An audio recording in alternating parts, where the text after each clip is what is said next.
les Africains qui cherchent toujours ailleurs, comme s'il y avait toujours mieux ailleurs. Je suis partie laissant mon lit et mes travailleurs avec les enfants pour aller me retrouver servante dans un resto. Ah, qu'est-ce qui m'a pris, Seigneur? Je sais que plusieurs se retrouvent dans ce cas-là. Vous, encore ici au Canada, vous avez de la chance, vous parlez français. Quand vous venez des pays africains, puis vite, on peut vous mettre dans allô, allô, au moins vous répondez à quelqu'un, vous payez $12 l'heure. Aux États-Unis, c'est pas ça pour dire hi, au moins, c'est chaud. Tout ce qu'on peut faire pour toi, c'est soit McDo, soit te mettre dans un restaurant où tu auras à faire. Et rien d'autre. Mais à la fin, tu dois essuyer ce que tu n'avais pas l'habitude de faire. Tu dois faire ceci, tu dois rendre des services. Je me rappelle un jour, alors que je venais de servir un couple, et j'ai porté mon apron, et que j'étais en train de partir, le monsieur, parce que vous savez, certainement, je ne sais pas si c'est comme ça ici, aux États-Unis, dans certains restaurants, on paye les gens $2 l'heure. Pourquoi? Parce qu'après, vous avez des tips. Alors, quand vous souriez beaucoup comme moi, on vous donne beaucoup de tips. Alléluia. Alors, ce qui s'est passé que ce jour-là, c'était les derniers clients. C'était un couple, un noir américain, je crois, avec une éthiopienne. Je me rappelle de ça parce que j'ai été marqué ce jour-là. Alors, je portais mon apron et quand je revenais de leur table et en passant, le monsieur m'a attrapé sur ma poche de apron. Il m'a tiré comme si j'étais un microbe. Et il a placé quelque chose dans ma poche. Et je savais pas ce que c'était. J'ai continué à marcher. Et puis à un moment, je suis arrivé de la cuisine, j'ai fait ça. C'était $1. Sur $100 qu'ils avaient mangé. Normalement, c'est au moins le 10% de ce que vous bouffez. Mais c'est $1. Et puis je fais, c'est pas possible. Et puis ils étaient partis. Et puis je suis resté et j'ai essuyé. Je vous jure que ce jour-là, j'ai essuyé avec mes larmes. J'ai essuyé avec mes larmes. Qu'est-ce que je suis venu faire dans ce pays? Seigneur, pourquoi ça? Pourquoi toutes ces choses? Je ne savais pas que j'allais devenir un jour des Namwana. Alors j'essuie et je rentre à la maison, je pleure de toutes mes larmes. Je servais dans une église qui n'avait même pas la possibilité d'acheter des couches pour mes enfants. Des fois j'allais, je roulais pendant 45 minutes et j'arrivais là-bas. J'étais en veillée de prière, je me couchais par terre, je conduisais à l'église, mais personne ne voyait ma peine. Vous savez quoi? En ce moment-là, j'ai cru que c'était vraiment personne ne voyait ma peine. Après quelques années, j'ai compris que c'est Dieu qui avait bandé les yeux de tout le monde. Parce qu'il me cherchait tellement qu'il avait fermé toutes les portes devant moi. Même mes propres frères, mes frères avec qui je suis né, même père, même mère. Je me rappelle, j'habitais dans l'appartement de mon frère et que des fois, j'arrivais en retard et que j'avais pas la clé. Et que je lui disais, écoute, j'ai pas la clé, t'es où? Il me dit, je suis à la fête avec mes amis. Comment t'as fait pour ne pas être une double de clé? Alors je prenais mon enfant de 2 ans, de 3 ans à l'époque, David, et je le faisais monter par la fenêtre en regardant en arrière s'il y avait personne, sinon on m'aurait arrêté. Et puis il entrait, et puis de là je lui disais, va ouvrir la porte, va ouvrir la porte. Et puis il ouvrait la porte et on entrait. Et je regardais mon frère, c'est mon petit frère. Je dis, Seigneur, c'est mon petit frère. Comment ça se fait qu'il peut pas voir ma peine? Il y a des moments où le Seigneur permettra que les gens autour de toi ne voient pas ta peine. Ce n'est pas parce qu'il veut te faire souffrir. C'est simplement parce qu'il veut te rapprocher de lui. Et que tu le voies pour le Dieu qu'il est pour toi. Parce que quelquefois, lorsque les hommes nous aident, nous avons l'impression que nous n'avons pas un Dieu qui peut faire au-delà de ce que ces hommes peuvent faire. Que les situations de ta vie ne t'arrêtent pas de croire que Dieu est le Dieu de l'impossible. Il le fait pour une raison. Il te veut dans sa présence. Et vous savez ce que la Bible me dit? La Bible me dit que personne ne le rencontre et rentre tel qu'il était rentré. Je suis entré broyé. Je suis ressorti avec de l'huile. De l'huile pour toute personne qui m'entoure. De l'huile pour ceux qui étaient autour de moi. De l'huile pour ceux que je sers. De l'huile pour ceux qui sont autour de moi, pour mes frères et mes sœurs. Les mêmes qui, j'avais l'impression, m'avaient fait souffrir à l'époque. Aujourd'hui, tous mes frères et mes sœurs me regardent quand ils ont des problèmes. Qu'est-ce que tu penses que ton Dieu va dire? Qu'est-ce que tu penses qu'il pense de cette situation? Est-ce que tu peux prier pour moi? Est-ce que tu peux dire un mot à ton Dieu que tu as cherché durant toutes ces années? Est-ce que tu peux lui parler pour moi? Ils m'ont permis de me rapprocher de celui qui me cherchait. Il m'a cherché dans tous les moyens possibles. Et il m'a trouvé. Et quand il m'a trouvé, il m'a fait devenir ce que je ne pouvais jamais imaginer. Alléluia. De l'eau pour les autres. Alléluia. Je prie que quelqu'un accepte cette situation difficile. Ce n'est pas pour te faire souffrir.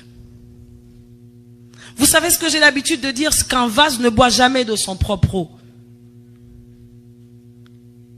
Tu peux être un vase en or qu'on a placé ici, jusqu'à ce qu'on se servira jamais de toi, qu'on mettra jamais de l'eau dedans. Tu sers à rien.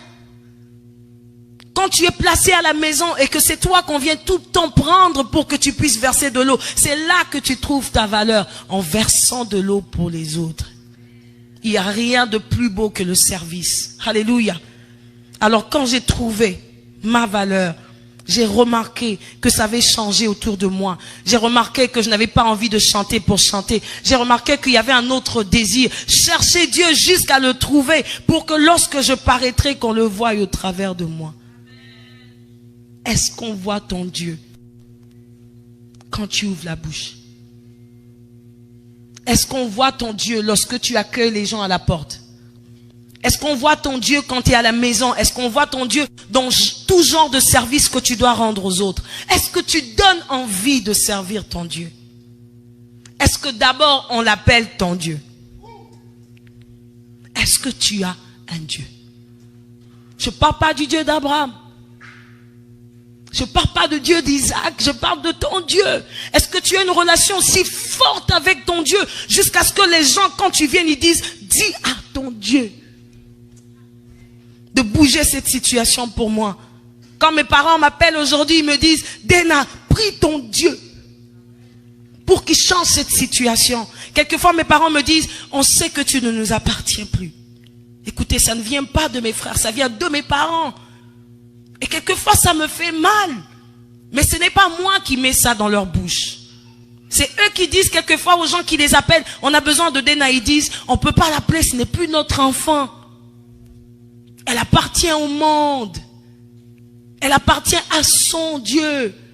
Et il fait d'elle ce qu'il veut. Je me retrouve dans quelques circonstances. Des fois, je vais aux États-Unis, j'ai pas la possibilité de voir mes parents. Et c'est eux qui viennent vers moi. Non pas parce que j'ai de la valeur, mais parce qu'ils savent que j'ai choisi la portion la plus difficile, celle de servir Dieu sans regarder à mes enfants que je laisse quelquefois derrière. Combien c'est difficile.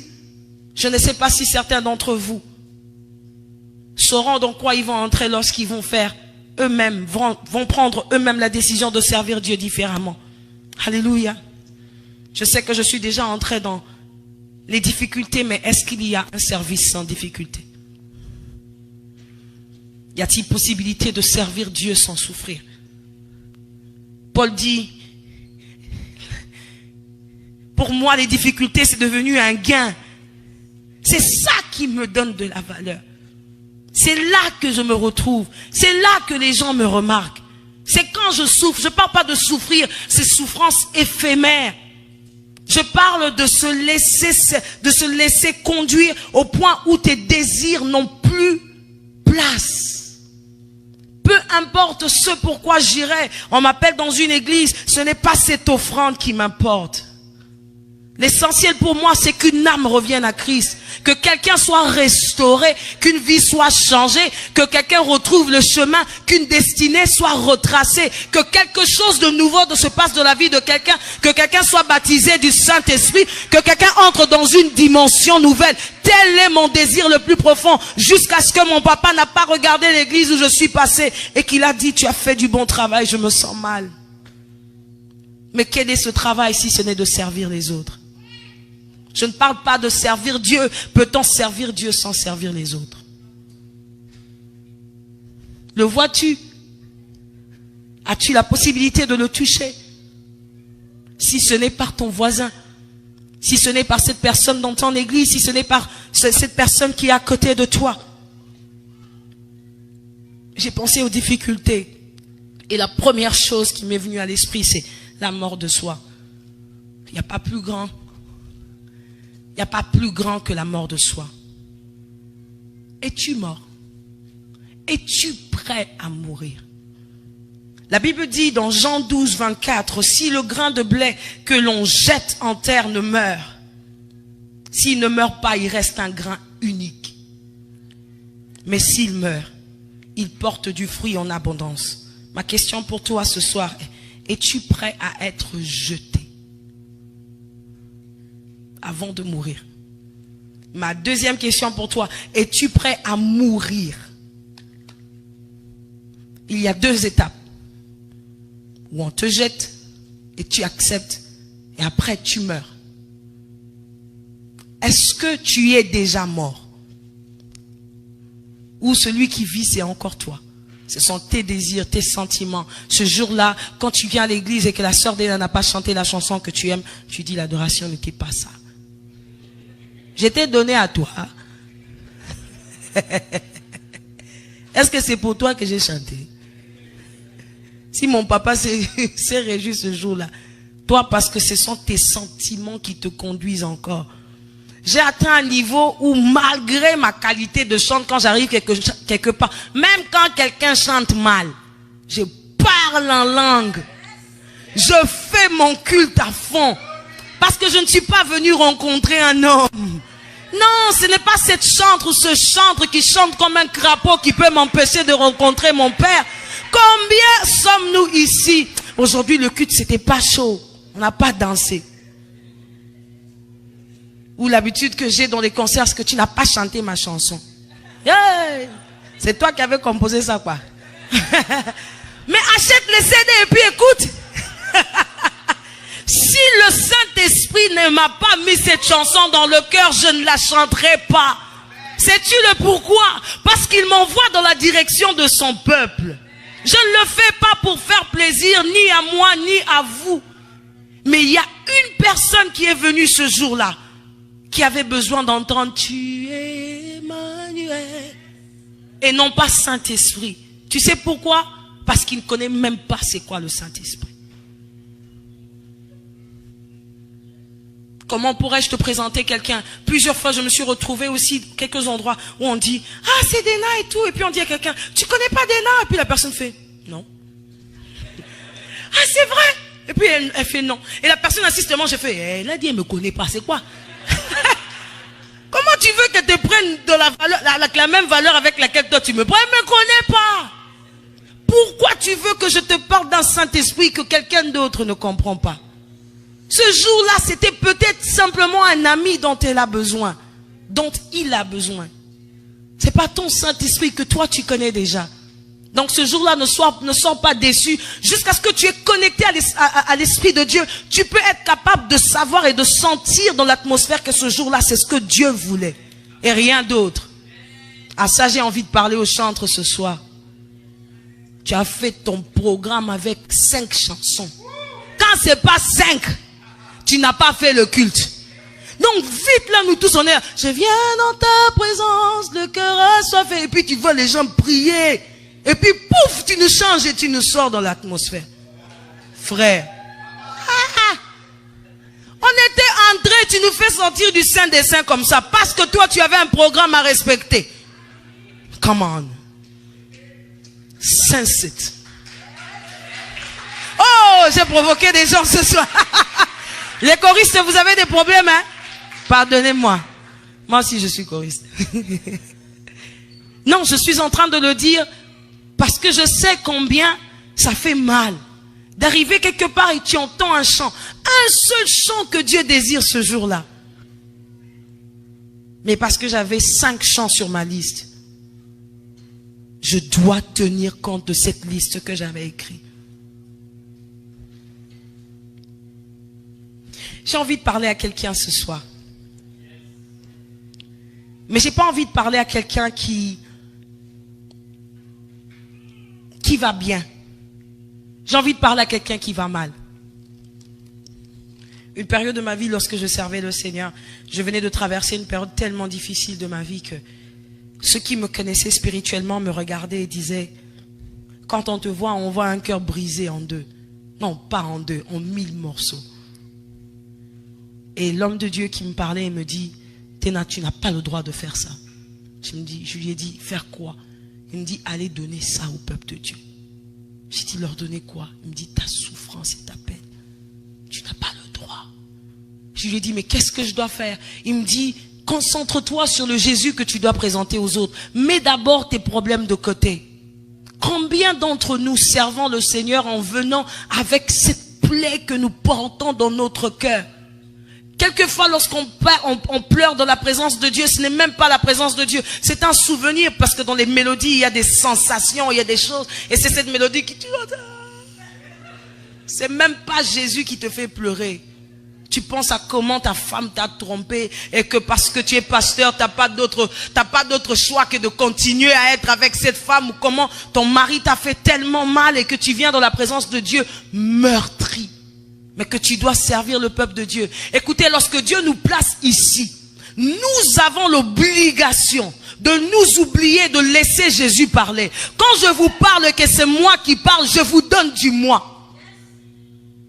Imaginez-vous que je sois meurtri et que quelqu'un ici ne soit pas enveloppé de l'Esprit Saint. Tout ce que je vais faire, c'est de lui transmettre mes blessures. Aujourd'hui, il y a quelques personnes qui nous posent des questions. Qu'est-ce qu'il y a de mal à écouter ces chansons du monde et toutes ces choses? Il y a un esprit derrière tout chant. Il y a un esprit derrière tout ce que nous faisons. Alléluia. Et vous écoutez ce chant qui parle de mettre une balle sur la tête, et pendant des heures mettre une balle. Et puis après un jour, toi qui n'avais jamais eu d'esprit suicidaire, tu as envie de mettre une tête. Est-ce que tu penses que c'est au hasard? Qu'en est-il de ceux qui ont l'esprit de Dieu, mais qui n'ont pas conscience de ce qu'ils ont l'esprit de Dieu, et qui viennent avec leurs propres blessures et leur propre cœur délivrés devant le peuple de Dieu, et qui leur donnent de tout ce qu'ils ont dedans? Tu n'as pas le droit de donner aux gens ce que tu es. Je n'ai pas le droit de vous donner ce que je suis. Le Seigneur me réprimande lorsque ce sont mes pleurs que je viens vous contaminer. Il me réprimande lorsque ce sont mes peines que je viens vous donner. Combien d'entre nous sont à l'église sans pardonner? Combien d'entre nous sont à l'église meurtris? Je le disais à Fabrice, quelquefois j'entends des gens parler. Et j'entends cet enfant qui a été violé à 12 ans parler dans une grande dame de 24 ans. Tu es blessé, il y a quelque chose qui t'a fait mal quand tu étais plus jeune et que tu n'as jamais pardonné. Tout ce que tu as fait, c'est d'enterrer. À chaque fois, cet enfant sortira de toi pour réclamer. Combien d'entre nous sommes à l'église blessés, meurtris par telle situation? Je parlais de ma sœur. Cassie, tu peux arrêter de filmer. Je parlais de ma sœur. Ma sœur a connu un souci une fois quand on habitait chez ma grande sœur. Je parle de ma petite sœur. Et ce qui s'est passé ce jour-là, c'est que elle portait un bébé après juste un accouchement. Son autre bébé avait 5 mois. Elle a eu du mal à pouvoir garder. Elle voulait pas garder le deuxième bébé parce qu'elle disait que mon premier bébé n'a pas eu tout son temps. Je ne peux pas me permettre d'avoir un autre bébé sans lui donner, je prendrai la place de l'autre bébé. Et elle a commencé à nous dire non, c'est pas possible et tout, je peux pas le garder. Je dis tu ne peux même pas te permettre de ne pas garder le bébé, il est là, qu'est-ce que tu veux qu'on fasse? Et je lui ai donné mon exemple, j'ai dit écoute, j'ai eu ma deuxième fille alors que le premier avait que 6 mois. Je suis tombée enceinte. C'est pas grave, t'es pas la seule femme sur la terre qui tombe enceinte pendant que son enfant a 5 mois. Elle me dit ok. Elle fait comme si elle m'avait entendu. Après quelques temps, j'étais pas à côté d'elle parce que je suis un peu comme une de ses conseillères très proches. Elle me dit j'ai finalement perdu le bébé. Dans mon cœur, j'ai ressenti quelque chose. Je me suis dit j'ai pas l'impression que ce bébé est juste parti comme ça. J'ai vraiment l'impression que tu l'as refoulé au fait. Mais je voulais pas le lui dire parce que ce jour-là, elle traversait, c'était quand même quelque chose de difficile. Alors, je la rencontre finalement quelques mois après et je parle avec elle dans la voiture. Je lui dis, tu sais quoi, je vais te dire une vérité. Je suis sûre que c'est toi qui as refoulé ce bébé. Elle me dit, c'est bizarre, mais j'avais pas envie d'en parler, mais je crois que c'est vrai. Et je lui dis, c'est pas grave, demande pardon au Seigneur. Ma pensée est pure, moi je me dis qu'elle a refoulé le bébé. Mais ce qui s'est passé, c'est que ce jour-là, elle a commencé à avoir des difficultés. Elle avait mal et elle est à l'hôpital. Et les médecins, comme ici, c'est un peu libre, l'ont proposé d'enlever le bébé. Et l'enfant était en parfaite santé. Mais elle a enlevé le bébé sans l'aval de son mari. Et quand elle est rentrée, quelques mois après, ça leur a créé plein de problèmes parce elle était obligée d'avouer à son mari. Et quand elle a avoué, son mari était tellement fâché. Tu peux pas faire ça. C'est une mort que tu as donnée à quelqu'un. Et elle disait à son mari, mais c'est pas de ma faute, le bébé était petit, qu'est-ce que tu voulais que je fasse? Et après je la vois, elle vivait dans un déni. Elle voulait pas croire qu'elle avait tué cet enfant, elle avait donné toutes les raisons possibles. Et je la vois, je lui dis, écoute, il faut qu'on parle. Et qu'on commence à parler avec elle, j'essaie de la consoler et finalement, elle dit, je suis désolée pour ce que j'ai fait. Et elle tombe et je prie pour elle. Et il y avait quelques esprits encore. Je la délivre et on prie, on passe à autre chose. Quelques temps après, je parle avec elle, je lui dis, écoute, tu sais, il y a des fois où il y a cet enfant en nous qui a traversé des périodes difficiles. C'est pas obligé d'être un enfant, ça peut être toi aussi. Peut-être 2-3 ans passés, quelque chose s'est passé dans ta vie et que tu n'as pas avalé cette chose et que ça reste en toi et tu as l'impression que c'est passé, mais c'est quelque part. Mais à chaque fois qu'il y a une réaction similaire à celle-là, cette personne qui a été blessée il y a 3 ans rebondit. Et donc je me mets à lui parler de cette chose que j'avais reçue au fond de mon cœur. Elle me dit, ah, tu sais quoi? Maintenant je vois pourquoi je vivais dans un déni pendant que j'avais perdu mon bébé et que c'est moi qui avais permis que cet enfant parte. Je lui dis, qu'est-ce qu'il y a? Elle me dit, je me rappelle quand j'avais 15 ans, quelqu'un est entré dans ma chambre et voulait me violer. Et depuis ce jour-là, j'ai gardé dans mon esprit un blocage que lorsqu'une situation difficile m'arrive, je crée un mur. Et ça n'existe plus. Quand elle m'a dit ça, j'ai dit, effectivement, combien d'entre nous, même à l'église, avons des situations devant lesquelles nous avons simplement créé des murs. Mais derrière, il y a cette femme qui crie. Et à chaque fois que tu regardes un film, que tu entends une parole, un nom, qui te fait penser à ce mur que tu as créé, cette personne rebondit. Et qu'est-ce que tu fais? Tu réagis.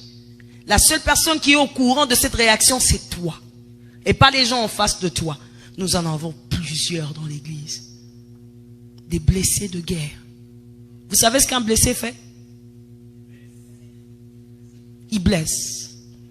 Nous avons des serviteurs blessés, des pasteurs blessés, des servantes blessées, qui tout ce qu'ils vous diront c'est, tu chantes pas bien, t'as pas telle note, c'est pas ça, t'arrives pas à faire comme je voulais que tu fasses. Pourquoi? Il a ce papa derrière qui lui disait tout le temps, même quand il faisait bien, c'est pas bien. Et qu'est-ce que tu fais? Tu ramènes ça à l'église. Tu connais Christ sans connaître Christ. Parce qu'il y a une partie de ta vie qui est encore bloquée. Je prie que ce soir, le Seigneur te révèle cette partie de toi que toi-même connais, mais que tu ne veux pas relâcher. Je prie que ces années passées qui t'ont été volées par le diable soient récupérées ce soir. Simplement parce que tu auras le désir de dire, j'en ai marre de vivre avec cette double personne.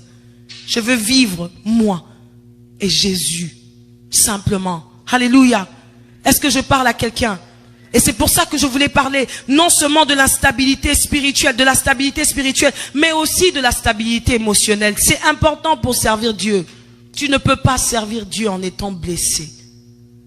À un moment, je disais aux gens qui me disaient, mais souvent tu interprètes des chansons qui ont déjà été chantées. J'ai dit oui, parce que malheureusement chez nous au Congo, quand on chante, c'est toujours, hein, tu n'as pas fait ça pour moi, hein, Seigneur, quand est-ce que tu vas exaucer ma prière? C'est jamais un Dieu grand qu'on veut juste élever parce qu'il est grand. Alléluia. Je ne sais pas, peut-être que c'est différent chez vous, hein. Peut-être que c'est différent chez vous. Chez nous, quand on ne dit pas que quand est-ce que tu vas faire cette chose-là pour moi, on n'a pas adoré. Je ne sais pas si c'est ça adorer. De ce que moi je sais adorer, c'est de dire à Dieu qui il est. Bon, maintenant nous quand on vient, quand c'est une chanson douce comme ça, mais simplement qu'on est en train de lui dire, agis pour moi, Seigneur. C'est l'adoration. Et puis c'est comme ça, il y a un moment j'étais révoltée, j'ai dit, Seigneur, on ne peut pas te donner du trash. Je suis sûr que parmi vous, il y a même des gens qui ne savent pas que quand on fait Baba, c'est pas une adoration. Qui savait?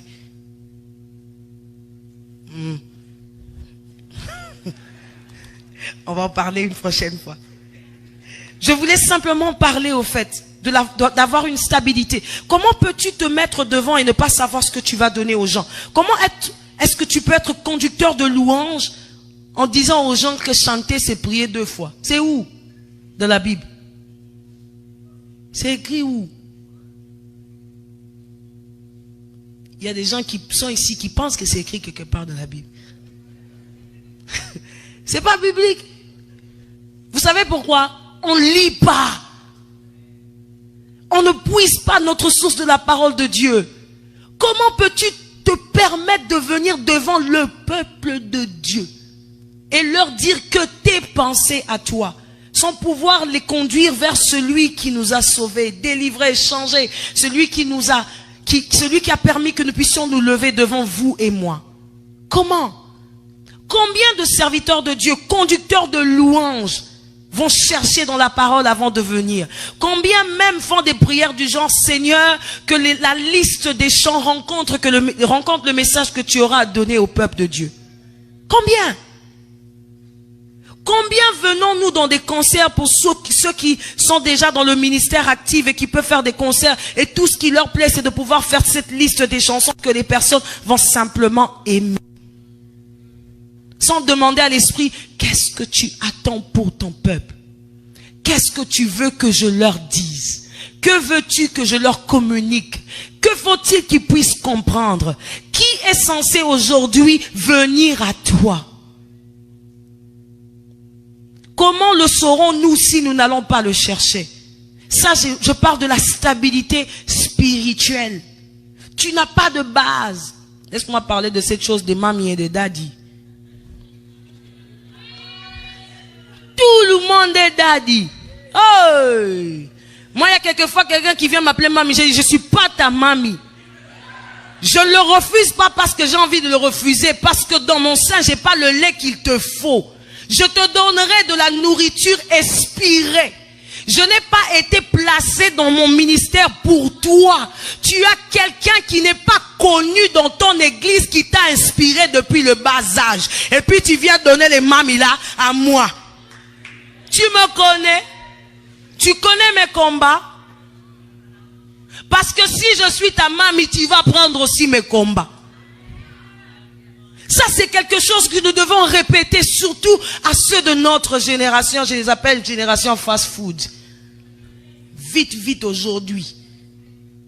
On ne veut pas préparer, bouillir et faire toutes ces choses. Non, c'est vite fait, on met dans le micro-ondes et puis c'est prêt. On ne veut pas être enseigné. On ne veut pas qu'on nous dise non. On ne veut pas que quelqu'un vous dise que tu n'es pas encore prêt. Si tu veux que je sois ta mamie, sois aussi prêt que je te dise, ne te lève pas encore pour servir Dieu, tu n'es pas encore prêt. Parce que servir Dieu, c'est accepter les pierres. C'est accepter d'être rejeté. J'ai un enseignement que j'écris qui dit, grâce selon Dieu, mais rejet pour les hommes. Si vous lisez dans votre Bible, toute personne qui a été appelée et sur qui Dieu a dit tu as trouvé grâce à mes yeux, ont été rejetés autour d'eux. Alléluia. Je répète, toute personne à qui Dieu a dit tu as trouvé grâce à mes yeux, ont été rejetés par ceux qui sont autour d'eux. Un jour, une vierge qui ne savait pas qu'elle allait être choisie a été choisie. Il y a même une délégation d'anges qui est venue qui sont venus pour lui dire, tu as été choisi pour porter dans ton sein le roi des rois. Vous savez ce qui arrive après, non? Elle n'a même pas un endroit pour accoucher. Est-ce que celui que je porte dans mon sein est vraiment le roi des rois? Comment ça se fait que partout où je vais, même les endroits que je connaissais, personne ne veut m'accueillir? Est-ce que c'est vraiment Jésus que je porte? Oui, parce que ce que tu portes n'est pas censé être compris par les hommes au point où ils te regarderont, ils te diront, pas toi ici. Si tu n'es pas prêt à être rejeté, tu n'es pas prêt à recevoir la grâce sur toi. Alléluia. Je le disais bien, si tu n'es pas prêt à être rejeté, ne te dis pas que tu as besoin de recevoir la grâce sur toi. Alors que Paul est en train de souffrir, tout ce que Dieu trouve à lui dire, c'est que ma grâce te suffit. Avec cette, je ne sais pas, il y a certains hommes de Dieu qui disent il était aveugle, d'autres qui disent bossu. Donc je regarde dans ma bosse là, c'est là que tu dis que j'ai trouvé grâce. Ça ressemble pas à une grâce, n'est-ce pas? Mais ça reste grâce, vous savez pourquoi? Parce que dans les yeux de Dieu, aujourd'hui c'est l'homme qui a le plus écrit dans cette Bible. Ses souffrances l'ont rapproché de Dieu, au point de le faire devenir un écrivain. J'aime ce que mon pasteur me disait une fois. Il a parlé de David. Il dit, David écrivait des psaumes avant de devenir roi, jusqu'à ce que le trône a commencé à peser sur lui et qu'il a oublié celui qu'il avait appelé. Vous savez ce que Dieu a fait? Il a suscité Absalom. 4 jours seulement. Il a écrit 15 psaumes. Tu n'écrivais plus d'inspiration, rien. On te secoue seulement un peu. Tu te rappelles qu'il y a un Dieu dans les cieux. Et puis tu commences à écrire. Que Dieu suscite à chaque fois des Absaloms dans ta vie. Quand tu oublies, qu'il te fasse revenir sur le chemin. C'est à ça qu'on est appelé. Lui et lui d'abord. Si le monde commence à t'acclamer, dis-toi bien que tu dois retourner. Après que tu sois venu de la présence de Dieu et que tu aies chanté et que les miracles se soient passés, rentre chez papa. Dis-lui, papa, je viens tout laisser. Tu vois ce qu'on m'a donné? Je t'ai aimé. Je ne veux pas de problème avec toi. Je peux avoir des problèmes avec les hommes, mais pas avec toi. Ce qui fait que quelquefois, c'est ce que je suis en train d'encourager les chantres. Désolé que je parlerai plus ce chante. Je suis plus que chantre que autre chose, à moins que le Seigneur m'emmène dans autre chose. C'est que je refuse de tout mon cœur. Quand je finis les programmes, je viens au pied de papa. Je me couche. Je dis, Seigneur, ta gloire, qu'elle te revienne.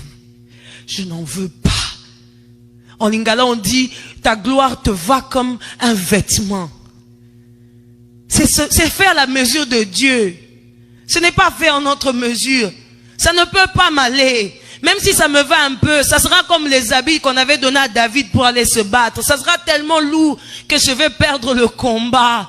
Je ne veux pas perdre le combat contre ta gloire. Je ne la veux pas. Je veux que tu reprennes ta gloire.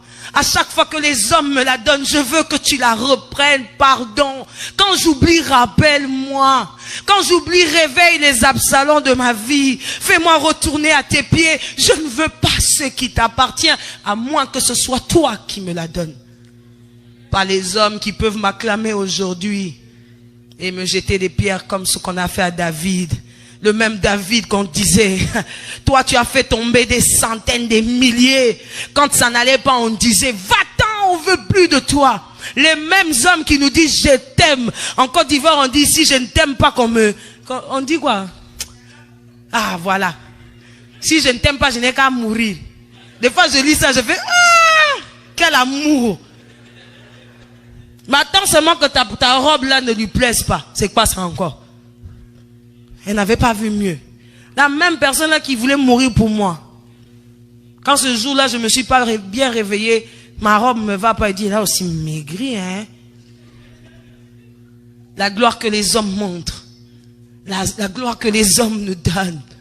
Ah, ils attendent toujours en retour. Vous savez combien de fois vous allez sur votre Facebook, vous postez quelque chose de très important pour pouvoir enseigner le peuple de Dieu. Et puis ils sont à 2000 commentaires. Et puis il y a toujours un en bas qui dit, mais pourquoi il répond à aucun commentaire? Ah, vous êtes à 2000. Et puis moi j'ai posté seulement 4 phrases. Et puis je réponds à chacun des 2000. Et mes enfants.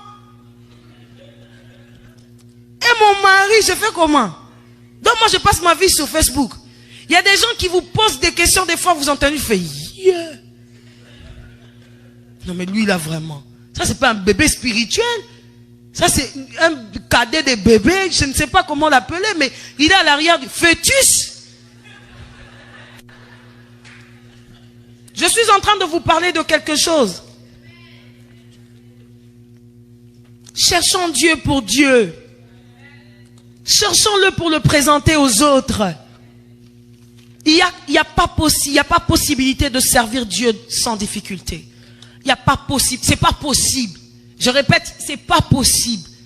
Si tu veux servir Dieu sans la croix, alors tu laisses tomber. Si tu veux faire une carrière musicale, c'est pas mal aussi. Non, c'est pas mal. Ça te donne l'argent et puis ça bénit d'autres personnes. Mais si tu veux faire le ministère, alors là, c'est pas ta place. Tu restes dans la carrière. Il y en a beaucoup qu'on connaît qui font carrière et qui vont loin. Sauf que, dis-toi bien qu'à un certain moment, c'est soit le monde, soit Dieu qui va te réclamer. Maintenant, à ce moment-là, ça sera à toi le choix. À toi le choix. Tu pars où? Tu sers Dieu ou tu vas dans le monde? Alléluia. Mais on ne peut pas servir Dieu sans croix. On ne peut pas servir Dieu sans difficulté. On ne peut pas, c'est impossible de le faire. Alléluia. Et pour cela, tu as besoin d'une stabilité spirituelle. Tu as besoin d'une stabilité forte et puissante et émotionnelle. Ne viens pas briser à l'église. Si tu es encore brisé, va chercher le Dieu qui guérit les âmes. Cherche ta guérison. La guérison, on la cherche. Quelquefois, je pleurais dans la présence de Dieu. Seigneur, comment je fais? Il me dit, jusqu'à ce que tu n'aies pas guéri, je ne t'envoie pas devant mon peuple. Tu ne peux pas leur donner du trash. Parce que moi, je te donne. Parce que, écoutez ceci. C'est possible que le Seigneur me parle tout de suite. Et que à cause du tuyau que je suis. Parce que chacun de nous est comme un tuyau. Ça dépend de ce qu'il y a dans mon tuyau. Je peux avoir de trash à l'intérieur, je peux avoir la crasse à l'intérieur, je peux avoir quelque chose dans mon tuyau qui, même si Dieu m'a parlé, parce que ça passe dans mon tuyau. Moi, si je n'ai pas appris à parler français, quand Dieu me dit la femme, moi j'ai dit les femmes. C'est Dieu qui a fauté. C'est le tuyau que je suis. Non, je vous montre la responsabilité que nous avons de nous tenir devant Dieu et de nous sanctifier avant de venir nous positionner devant son peuple. Parce que nous sommes un édifice, un tuyau dans lequel Dieu passe pour pouvoir parler à son peuple. Et lorsque moi je ne me suis pas regardé et que je n'ai pas nettoyé le tuyau que je suis, il dira la femme, je dirai les femmes. Vous comprenez ce que je dis? Je donne un exemple super bête. C'est pour ça que des fois, on a même des prophéties, on dit, mais il avait dit ça, comment c'est pas arrivé? Vous vous êtes déjà retrouvé dans ce genre de cas? Pourquoi? Parce que le tuyau qu'il est, n'est pas allé à l'école. Et quand il a donné le message, il a donné tel que lui, il a reçu dans sa tête. Brouillé. Et moi qui suis en face de lui, je reçois aussi brouillé. C'est là que je donne la responsabilité au ministre de pouvoir chercher, bien chercher son Dieu, avant de venir servir les autres. Combien de personnes que nous connaissons qui sont venues à l'église servant Dieu, mais à cause de la personne qui le conduisait dans le chemin de Dieu, la personne s'est perdue. Ça aussi, je nous dirais à nous, église, étudions la parole de Dieu. C'est pas tout ce qu'on nous dit qui est. Ce n'est pas ce qu'on nous fait avaler que nous devons avaler. Ce n'est pas ce que... Quand quelque chose... La Bible dit que dans les Écritures, lorsque des fois on leur emmenait des choses qui n'étaient pas nettes, ils avaient le droit d'aller vérifier. Qui vérifie aujourd'hui? On nous dit un truc. Amen. Et puis quand des fois on avale, on dit, dites Amen. Tu dis aussi Amen. Amen veut dire que cela soit fait ainsi. On dit, tu as la grosse tête. Amen. Parce que c'est une servante de Dieu puissante qui vient de dire ça. On n'a même plus le temps de checker au fait. Ça, je parle que de l'autre côté de l'église. Mais qu'en est-il de ceux qui sont ici? Check-toi avant de venir délivrer. Vérifie ce que tu as comme tuyau. Lave ton tuyau pour que lorsque Dieu va parler, ça soit ce qu'il a dit qui soit dit. Alléluia. Et quand on parle des prophètes et de tous ces autres aujourd'hui, je ne vous toucherai pas, pardon. Ce sont des gens qui amènent beaucoup de troubles dans l'église. C'est pour ça que quand le Seigneur nous dit, tu as l'onction prophétique, tu dis, ah Seigneur, tu n'as pas choisi autre chose pour moi, vraiment. Des gens qui emmènent des polémiques partout. Et vous savez quoi, la Bible dit? Dans les derniers temps, tous devront prophétiser. Tous. Le Seigneur n'a mis personne de côté. Tout le monde devait avoir la possibilité de prophétiser. Vous savez pourquoi ça n'arrive pas encore? Le désir n'est pas encore assis. On n'a pas encore avalé cela. On ne le désire pas encore. On ne le cherche pas encore. Pendant mes prestations, je dis souvent, à celui qui cherche le Dieu du surnaturel, tu rencontreras le Dieu du surnaturel. Alléluia. Qui sait que nous ne servons pas un Dieu naturel? La Bible dit que le Dieu que nous servons est un Dieu surnaturel. Comment le Dieu surnaturel ne peut faire que des choses naturelles? Comment la Bible peut, comment le docteur peut me dire j'ai cancer et que la Bible me dit que mon corps est comme du Saint-Esprit et que j'accepte cette information, que je l'avale et que je dis à tout le monde j'ai le cancer? Comment je peux venir à l'église et puis je dis je viens rencontrer le médecin des médecins. Et puis quand je ressors de l'église, j'avais des maux de tête et puis quand je sors, j'ai dit j'ai mal à la tête. Un homme de Dieu a dit, quand tu dis je suis, tiens compte de ce qui va suivre. Parce que le seul je suis, c'est Dieu. Et tu peux pas dire je suis et puis tu dis malade. J'espère que je suis en train de donner une information à quelqu'un ce soir. Je dis ceci, tu ne peux pas dire je suis et puis tu rajoutes malade. Tu peux pas dire je suis et puis tu dis fatigué. Tu peux pas dire je suis et puis tu rajoutes quelque chose de négatif. Parce que quand tu dis je suis, tu parles de celui qui est. Il est ce que tu penses qu'il est selon ta positivité. Qu'est-ce qu'il est pour toi? Connaître son Dieu. Connaître son identité, savoir qui on est, savoir dans quoi Dieu nous a appelés, savoir pourquoi il nous attend. J'ai l'habitude de le dire aujourd'hui, je n'ai pas enseigné sur l'identité, mais je dis toujours, quand tu ne sais pas qui tu es, tu retardes quelqu'un qui était censé entrer dans sa destinée à y entrer. Parce que nous avons tous des rôles à accomplir. Jésus avait le rôle de nous emmener à Dieu. Toi, tu as un rôle à convertir quelqu'un dans ta famille. Mais jusqu'à ce que tu ne sais pas que tu as la capacité de le faire, tu retardes la destinée de cette femme, de cet homme. Je ne sais pas si je parle à quelqu'un ce soir, mais je crois de tout mon cœur que quelqu'un voudra désirer au plus profond savoir qui il est. La Bible parle de juge. Quand Dieu apparaît, l'ange de l'Éternel apparaît à Gédéon. Quelqu'un qui est juste d'une famille quelconque, on dit la moindre d'Israël. Ce jour-là, l'ange ne l'a pas appelé Gédéon. Il lui a dit, vaillant. Lui, dans son enregistrement, dans l'identité, sur son passeport, c'était pas écrit vaillant. Mais depuis le ciel, c'était enregistré vaillant. Je viens dire à quelqu'un ce soir que ton identité, ce n'est pas ton père, ta mère, ton frère, ce n'est pas le travail dans lequel tu es. Ton identité, c'est ce que Dieu a écrit de toi depuis le ciel. Tu dois savoir qui tu es afin d'entrer dans ta destinée et d'emmener les autres dans leur destinée. Alléluia. Tout ça pour t'emmener dans le serviteur que tu es censé être en réalité. Qui es-tu? Qui est-ce que Dieu dit que tu es? Connais-tu ton nom enregistré depuis le ciel? Il t'appelle qui? Moi, il m'a dit un jour, tu parleras, tu chanteras et les démons trembleront. Ceux qui sont dans mes services savent comment je tremble. Moi-même, quand je suis en bas, j'ai l'impression que je ne vais pas vibrer comme ça. Après, quand je monte, je commence à vibrer. Parce que je sais qu'il a mis le feu sur ma langue. J'envoie, ça brûle. Ce n'est pas moi. C'est l'identité qui a été enregistrée depuis le ciel. Nous avons plusieurs vaillants guerriers qui sont assis sur leur chaise.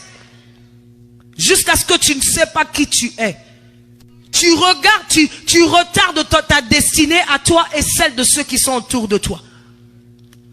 Combien de serviteurs as-tu déjà emmenés au Seigneur? Ou combien de serviteurs? Quand tu t'assois, combien de personnes tu regardes et puis tu dis, si je ne m'étais pas levée ce jour-là, elle ne serait pas devenue qui elle est? Combien de personnes as-tu impacté? Si tu sers Dieu et que tu es à l'église et que tu n'as jamais emmené non seulement quelqu'un dans le Seigneur, mais personne n'a changé sa vie à cause de toi, tu n'es pas encore arrivé. Si quelqu'un à chaque fois qu'il te regarde n'est pas challengé à servir Dieu différemment, tu n'es pas encore arrivé. Si à la fin de ton service, à chaque fois que quelqu'un descend et dit seulement, c'était bien aujourd'hui, tu n'es pas encore arrivé. Demande dans ton cœur d'entrer dans ta destinée pour que lorsque quelqu'un sera à côté de toi qui se dise, j'ai envie de servir Dieu comme toi. J'ai envie de devenir cette femme que tu es devenue. J'ai envie de devenir cet homme de Dieu que tu es devenu. Depuis un certain temps, tu peux prendre la chanson de quelqu'un et puis tu la transformes et puis on ne comprend plus si c'était cette chanson-là. Tu la chantes même mieux que cette personne-là. Le service que tu fais, tu accueilles simplement quelqu'un de la porte et puis tu donnes envie de rester à l'église. Il y a des protocoles qui, dès qu'ils t'accueillent à l'église, fais t'asseoir là-bas. Et puis si c'était la première fois, tu n'as même pas envie de revenir. Ton simple sourire peut emmener quelqu'un à se dire que je ne pars plus de cette église, je me sens comme à la maison. Je parle aussi au protocole. Il y a des protocoles onctionnés. Il est simplement là et puis il salue quelqu'un, puis une conviction traverse le cœur de quelqu'un tout de suite. Combien voudront travailler dans ce mystère-là? Nous sommes des enfants de Dieu. On ne peut pas servir Dieu sans impacter. Nous ne pouvons pas. Et je voudrais simplement dire à quelqu'un ce soir, si tu n'as pas encore commencé à impacter quelqu'un, dis-toi bien que ça devrait arriver. Je voudrais challenger quelqu'un ce soir. Rencontre le Dieu qui t'a impacté, impacte les autres. Je le dis souvent dans des phrases, je suis sauvé pour sauver. J'ai été changé pour changer. Je suis un livre sur lequel Dieu écrit. Et quand on ouvre ce livre, on lit. Et tout ce qu'on lit, c'est Dieu. Ce n'est pas moi. Combien de témoignages entendrons-nous de toi? Combien de personnes, lorsqu'ils parlent de toi, c'est en vibrant de dire, ah, cette femme, cet homme, quand elle parle, mon cœur tremble. Combien de témoignages entendrons-nous, ah, cet homme de Dieu, il m'a fait revenir sur le chemin. Il avait simplement dit une seule phrase. Et mon cœur s'était courbé ce jour-là. Alléluia. Il y a des gens qui sont appelés, qui ont l'onction, mais qui ne savent pas. Parce qu'ils ne reconnaissent même pas la valeur de ce que Dieu a mis en eux. Je prie que ce soir, ça soit ton partage. Que le Seigneur t'ouvre les yeux. Alléluia. Est-ce qu'on peut fermer les yeux simplement et commencer à dire, Seigneur, qu'est-ce que je suis selon toi?